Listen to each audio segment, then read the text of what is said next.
Halo Sobat Cuan Bimani, apa kabarnya nih? Semoga kalian dalam keadaan sehat-sehat ya. Perkenalkan, aku dengan Magdalena Jenis, selaku Senior Wealth Advisor di Bimani. Kali ini aku lagi ada di Chase Plaza Sudirman, kantornya Batavia Prosperindo Asset Management. So, kali ini kita akan ngebahas tentang reksadana nih, dari A sampai Z kita akan kupas tuntas bersama dengan Ibu Lilis Setiadi selaku CEO dari Batavia Prosperindo Asset Management. So, tanpa basa-basi, yuk ikutin aku ngobrol sama Bu Lilis.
Halo Sobat Cuan Bimani, saya Lilis Setiadi, CEO PT Batavia Prosperindo Asset Management.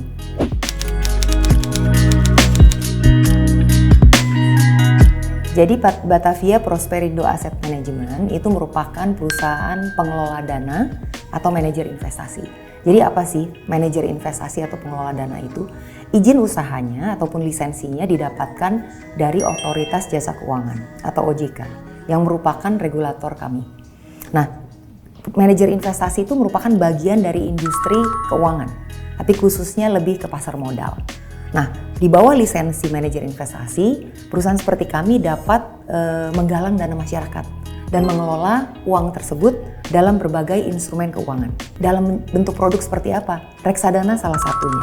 Tapi tentunya di luar reksadana ada juga produk-produk investasi lain yang perusahaan seperti kami dapat luncurkan. Nah, semua produk investasi yang dapat kami terbitkan dan luncurkan dan kami kelola, itu semua juga diatur oleh Otoritas Jasa Keuangan. Nah, salah satu untuk menilai suatu perusahaan manajer investasi seperti kami itu sukses atau tidak, besar atau kecil, itu adalah dana kelolaan atau Asset Under Management atau AUM. Nah, Batavia Prosperindo Asset Management sendiri sudah berdiri sejak tahun 96. Kami mendapatkan izin dari OJK juga di tahun 96 dan itu tahun kami pertama meluncurkan produk investasi reksadana kami yang pertama. Secara dana kelolaan kami cukup bersyukur bahwa kalau kita bicara AUM reksadana, kami merupakan salah satu dari top 5 manajer investasi di Indonesia. Dan kalau kita bicara total dana kelolaan keseluruhannya, reksadana ataupun non reksadana, kami merupakan salah satu yang terdepan juga, merupakan bagian dari top 10 manajer investasi yang ada di Indonesia.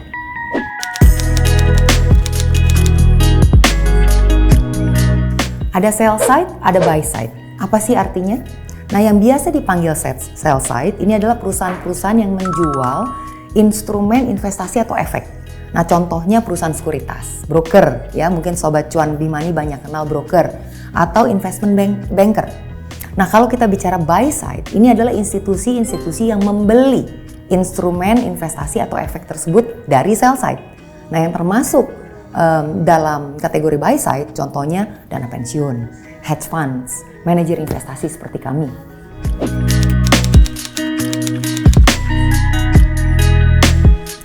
Batavia Prosperindo Asset Management. Jadi Batavia Prosperindonya sendiri merupakan nama grup kami. Kami grup yang lokal swasta, jadi bahasanya Prosperindo, bukan prosper tapi Prosperindo. It's basically to prosper. Sementara Batavia itu kan nama tuanya ibu kota kita ya, sebelum berubah menjadi Jakarta di tahun 42. Nah, kalau asset management itu sebetulnya bagian dari ketentuan dari OJK juga. Jadi perusahaan manajer investasi seperti kita harus mencantumkan entah itu versi Inggrisnya ataupun versi Indonesianya bagian dari manajer investasi itu. Jadi kalau Inggris biasanya pakai asset management atau investment management, Kalau di Indonesia kan itu berarti asset management atau manajemen investasi. Nah, kami memilih asset management sehingga nama lengkap perusahaan kami menjadi Batavia Prosperindo Asset Management.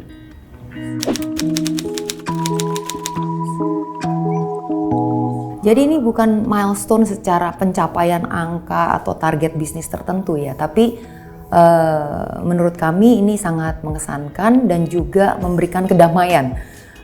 Ini terjadi waktu pandemi tahun 2020. Seperti kita tahu terjadi pandemi, terjadi lockdown, dan kami sebagai perusahaan waktu itu memutuskan untuk melakukan aktivitas kami melalui WFH.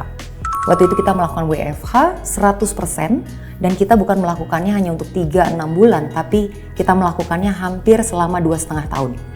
Nah, di situ semua produktivitas, efektivitas kita, semuanya tidak ada yang turun, semua berjalan lancar, tidak ada hiccup yang berarti, dan ini terjadi merata di semua unit kerja kami. Operations, product, sales, investment, dealing, semuanya. Dan buat kita kenapa tadi kita sampaikan mengesankan dan juga memberikan kedamaian, karena itu merupakan pembuktian ya, di mana semua elemen di perusahaan kami, baik kita bicara itu sistem, human capital, hubungan kerja kita dengan berbagai counterparts kita, BCP kita, dan lain hal, itu semuanya solid. Kejadian itu betul-betul seperti kita merasakan ada audit besar yang tidak direncanakan, tiba-tiba terjadi, dan itu harus kita lakukan selama 2,5 tahun dan hasilnya itu baik dan positif. Jadi buat kita itu sangat mengesankan dan mudah-mudahan itu juga memberikan kenyamanan dan keyakinan kepada semua pihak yang bekerja sama dengan kita, bukan hanya nasabah dan investor saja, tapi juga para agen penjual, broker, bank kustodian, dan juga regulator. Melihat perusahaan kami itu merupakan perusahaan yang solid dengan semua elemen yang juga sudah sangat established di tempatnya masing-masing, sehingga semuanya dapat berjalan lancar, bahkan di tengah kondisi yang sangat berat ya, seperti pandemi yang lalu.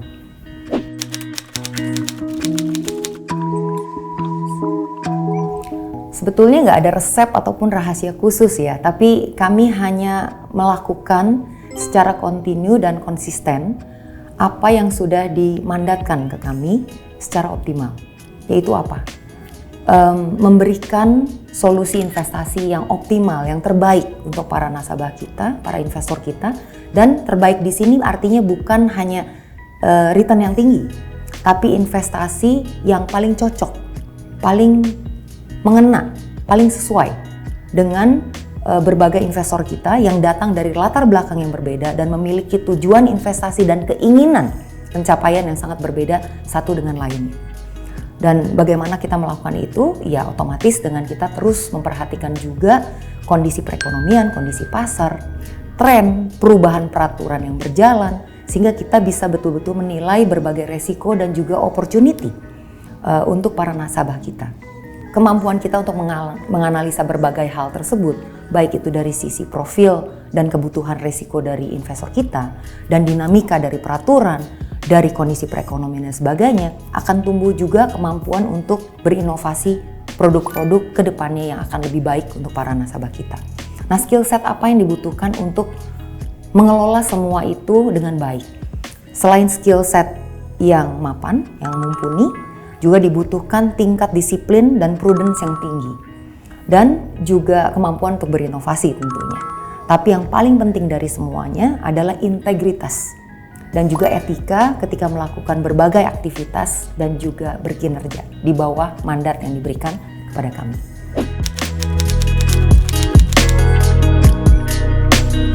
Saya rasa ini cukup klasik ya, dan ini internal dan juga eksternal sifatnya. Kalau untuk saya pribadi, nggak lari dari work-life balance, gender bias. Work-life balance di sini tentunya terutama dikarenakan peran ganda yang harus dijalankan. Yang pertama tentunya menjadi seorang female leader di perusahaan, dan sisi lainnya adalah peran sebagai ibu, sebagai anak, sebagai istri di keluarga. Nah, tantangan terbesar adalah tentunya mengidentifikasi, mengelola berbagai prioritas yang harus dilaksanakan, yang tentunya dari waktu ke waktu juga dapat berubah.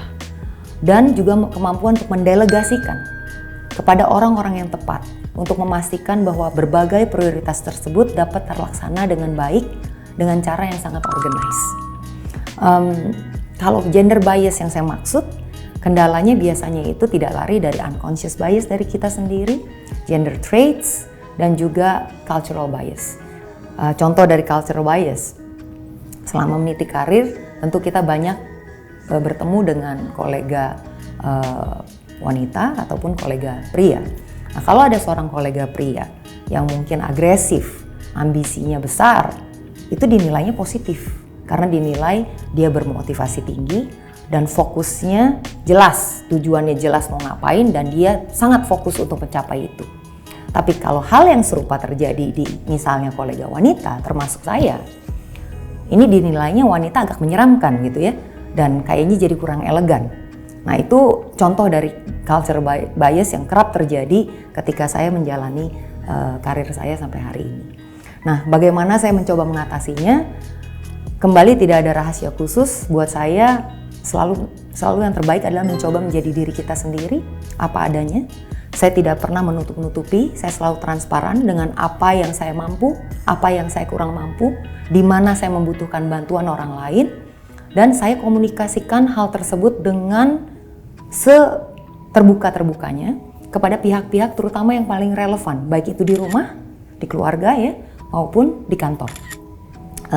Dan saya kemudian membentuk ekosistem yang sehat yang dipenuhi dengan support system, support team yang betul-betul dapat mendukung dan membantu saya untuk mencapai berbagai prioritas yang terpenting dalam berbagai peran yang saya jalankan tadi.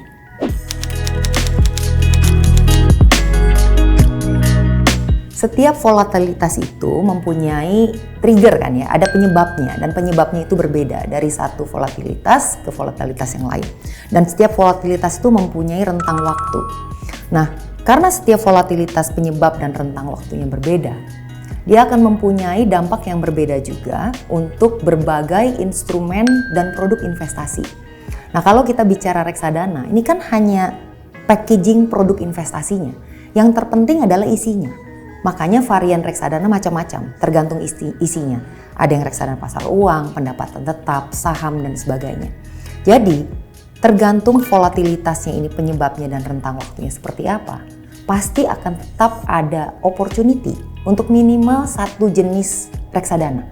Jadi di segala macam volatilitas, termasuk volatilitas yang sedang kita hadapi sekarang, pasti minimal masih ada reksadana jenis tertentu yang prospektif dan layak dibeli.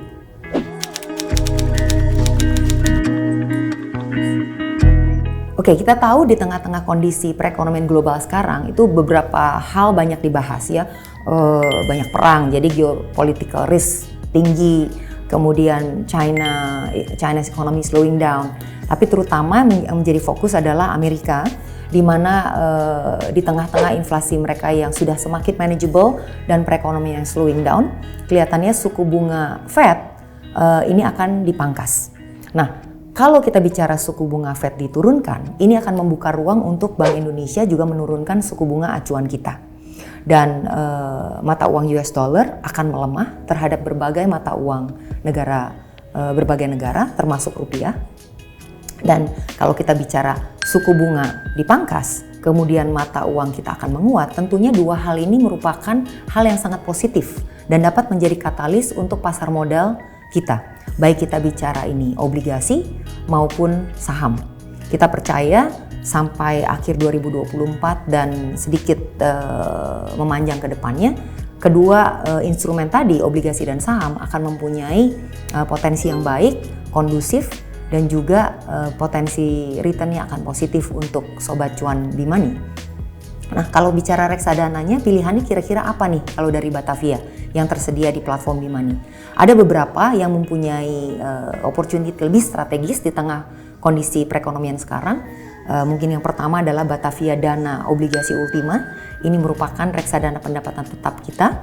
Kemudian ada Batavia Dana Saham, ini reksadana saham kami yang ada di platform Bimani juga. Kemudian ada Pevindo iGrid, ini adalah reksadana indeks kami. Dan jangan lupa ada yang Batavia Dana Kas Maksima, Ini reksadana pasar uang memang, tapi untuk dana-dana Sobat Cuan Bimani yang jangka pendek dan sewaktu-waktu dibutuhkan secara likuiditas, sangat cocok untuk dimasukkan di Batavia Dana Kas Maxima, yang mana juga merupakan reksadana pasar uang terbesar di Indonesia. Dan itu kita baru bicara yang rupiah saja. Bagaimana dengan yang non rupiah nih, US dollar? Mungkin ada juga. Kemarin-kemarin mungkin teman-teman dari Sobat Cuan Bimani belum melihat ada pilihan reksadana Batavia US dollar yang tersedia. Tapi baru saja hadir Batavia Teknologi Syariah Equity US dollar. Nah, ini merupakan reksadana Batavia yang berinvestasi di saham-saham teknologi yang tersebar di berbagai pasar di dunia. Jadi global exposure. Nah, ini dikelola menggunakan prinsip syariah. Nanti teman-teman bisa perhatikan bagaimana strateginya, bagaimana kinerjanya selama ini, dan mudah-mudahan cocok untuk profil dari Sobat Cuan Bimani yang hadir di sini.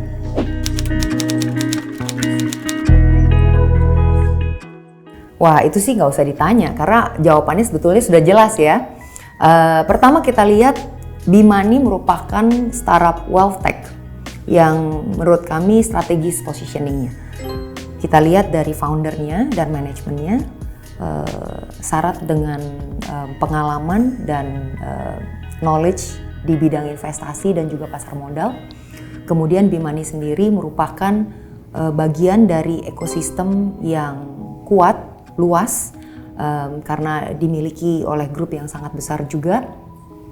Kemudian kalau kita melihat value proposition untuk para investornya, para penggunanya juga sangat unik. Dan kalau kita bicara wealth tech, tentu dibutuhkan pilihan produk yang sangat bervariasi. Nah, kita melihat di Bimani sendiri juga produk variannya itu sendiri terbuka sangat lebar. Dan ini sangat efektif, sangat diperlukan untuk bisa memenuhi berbagai kebutuhan finansial dan investasi dari berbagai lapisan masyarakat investor.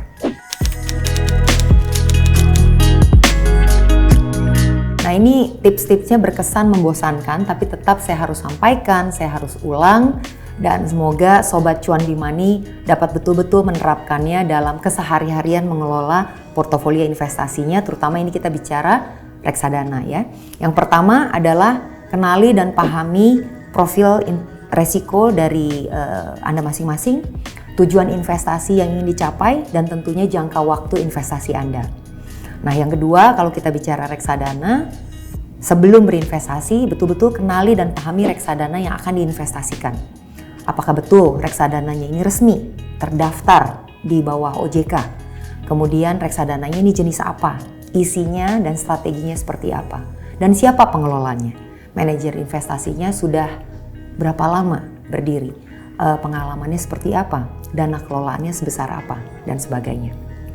Yang ketiga, kalau memang sudah diperiksa itu semua reksadana dan manajer investasinya, lakukanlah diversifikasi dan pilih reksadana, beberapa reksadana yang sesuai dengan profil risiko, tujuan investasi, dan jangka waktu investasi Anda. Yang keempat, lakukanlah update secara berkala, dapatkan informasi secara reguler mengenai kondisi perekonomian, kondisi pasar, tren, sehingga berbagai resiko dan opportunity dapat terus Anda analisa dan Anda bisa lihat mana yang paling cocok untuk kondisi Anda yang paling terkini. Yang kelima, investasi yang sudah dilakukan, misalnya pun dibutuhkan untuk dilakukan secara jangka panjang, tetap perlu dilakukan monitoring. Lakukanlah monitoring secara periodik sehingga berbagai resiko, tren itu tetap bisa tercakup di dalam portofolio Anda dan sesuai dengan perubahan kondisi Anda yang terkini, kondisi perekonomian terkini, bisa dilakukan rebalancing atau penata ulangan kembali terhadap portofolio investasi Anda. Sobat Cuan Bimani, terima kasih telah menonton episode hari ini dan jangan lupa untuk subscribe YouTube channel Bimani dan follow Instagram Bimani dan tentunya Batavia untuk mendapatkan informasi yang terkini.